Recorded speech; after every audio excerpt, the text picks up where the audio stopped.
Pakistan Asia cup से हट सकता है, मुंबई में बाढ़, रेल ट्रैक डूबे, गड़बड़ी मिली तो एसआईआर रद्द होगी। नमस्कार। कल की बड़ी खबर मुंबई में बाढ़ जैसे हालात से जुड़ी रही। कई जगहों पर रेल ट्रैक डूब गए। दूसरी बड़ी खबर है पाकिस्तान के एशिया कप से हटने की धमकी को लेकर। आज के पर्वों की बेंच जिन पर रहेगी हमारी नज़र। आरजेडी नेता तेजस्वी यादव जहानाबाद से बिहार अधिकार यात्रा की शुरुआत करेंगे। दूसरा, पाकिस्तान के जासूसी के आरोपों में पकड़ी गई यूट्यूबर ज्योति मल्होत्रा की हिसार कोर्ट में सुनवाई होगी। तीसरा, अमेरिका वार्ताकार ब्रेडन लिच भारत आएंगे। ट्रेड डील को लेकर बातचीत हो सकती है। उत्तर प्रदेश की बड़ी खबर, यूपी में 2.5 लाख में बिक रही पुलिस चौकियां। टेट की टेंशन में प्रिंसिपल को रेल दिया। बीजेपी के 3 विधायकों की वर्चस्व की जंग। यूपी की दांत हड्डी डॉक्टर उगा रहे बाल। 2 मौत के बाद भी जान से खिलवाड़। जज अफसरों का भी हेयर ट्रांसप्लांट किया। सुप्रीम कोर्ट की चेतावनी, गड़बड़ी मिली तो एसआईआर रद्द करेंगे, फिर यह फैसला देश भर में लागू होगा। सुप्रीम कोर्ट में बिहार की एसआईआर प्रक्रिया पर सुनवाई हुई। याचिकाकर्ताओं ने कहा कि चुनाव आयोग नियमों का पालन नहीं कर रहा है। इस पर कोर्ट ने कहा कि अगर एसआईआर प्रक्रिया में अवैधता पाई गई तो इसे रद्द किया जा सकता है। यह अंतिम फैसला सिर्फ बिहार में नहीं बल्कि पूरे भारत में लागू होगा। मामला 7 अक्टूबर को अगली सुनवाई होगी।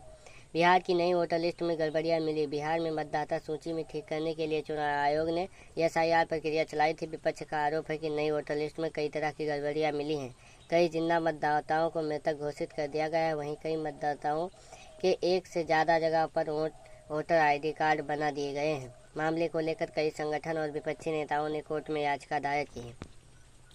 पाकिस्तान एशिया कप से हट सकता है, पीसीबी मैच रेफरी को हटाने पर अड़ा। भारत के हार के बाद पाकिस्तान ने एशिया कप से हटने की धमकी दी है। पाकिस्तान क्रिकेट बोर्ड पीसीबी का आरोप है कि भारतीय टीम ने हाथ मिलाने से इनकार कर खेल भावना को नहीं दिखाई। पीसीबी ने कहा कि रेफरी एंटी पायक्राफ्ट ने दोनों कप्तानों को हाथ मिलाने से मना किया था। ऐसे में उन्हें तुरंत हटाना जाना चाहिए। अगर ऐसा नहीं होता तो पाकिस्तान एशिया कप नहीं खेलेगा।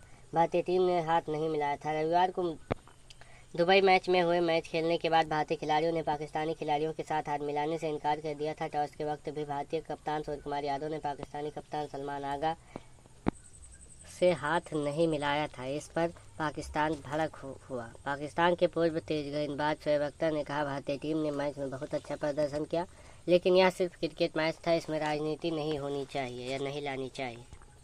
कांग्रेस का आरोप, अडानी को 1050 एकड़ जमीन ₹1 में मिली। किसानों को धमकाकर जमीन छीनी गई। कांग्रेस अध्यक्ष ने आरोप लगाया कि प्रधानमंत्री मोदी ने गौतम अडानी को ₹1 में 1050 एकड़ जमीन गिफ्ट कर दी है।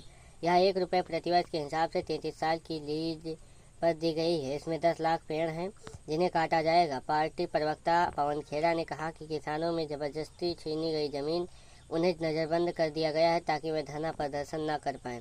कांग्रेस बोली, बीजेपी बिहार के बीमारू राज्य बना रही है। पवन खेड़ा ने कहा कि यह सौदा भागलपुर के पीरपैती में 2400 मेगावाट के पावर प्लांट के लिए है, जिसकी अनुमानित लागत 21,400 करोड़ रुपए है। कांग्रेस ने कहा कि प्लांट से निकली बिजली बिहार के लोगों को महंगे दाम में बेची जाएगी।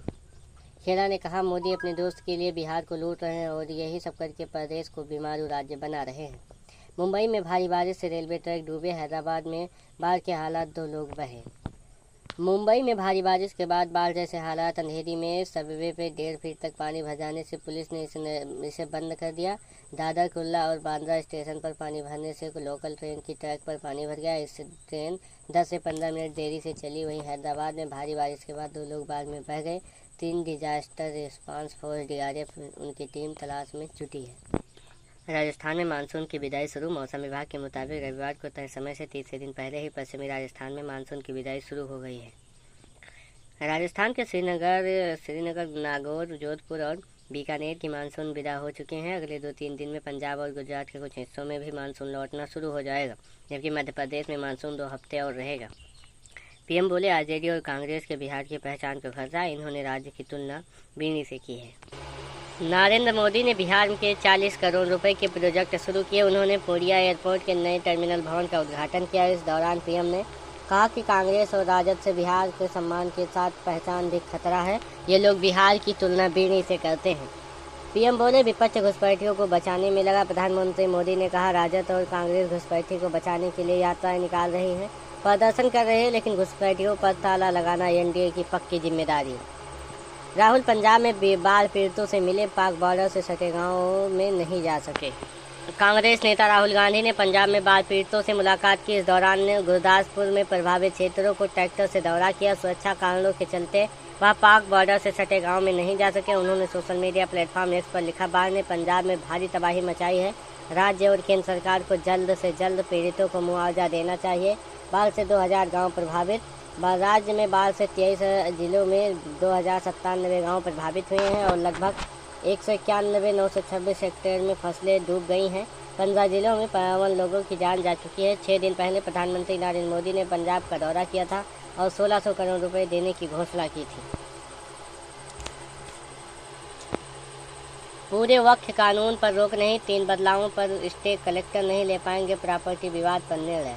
सुप्रीम कोर्ट ने वक्फ कानून संशोधन कानून पर रोक लगाने से इनकार कर दिया। हालांकि कोर्ट ने कानून के लिए 3 बड़े बदलाव की अंतिम फैसला आने तक के स्टे लगा दिए। इनमें वक्फ बोर्ड में गैर मुस्लिम सदस्यों की नियुक्ति का नियम शामिल है। कोर्ट ने कहा, केंद्रीय वक्फ बोर्ड में गैर मुस्लिम मेंबर्स की संख्या 4 और राज्यों के वक्फ बोर्ड में 3 से ज़्यादा न हो। सरकार कोशिश करे कि बोर्ड की नियुक्ति की जाने वाली सरकार मेंबर्स भी मुस्लिम कम्युनिटी से ही हो। दरअसल सुप्रीम कोर्ट ने इस मामले में दाखिल 5 याचिकाओं पर 20 से 22 मई को लगातार 3 दिन सुनवाई की थी। 22 मई को फैसला सुरक्षित रख लिया गया था।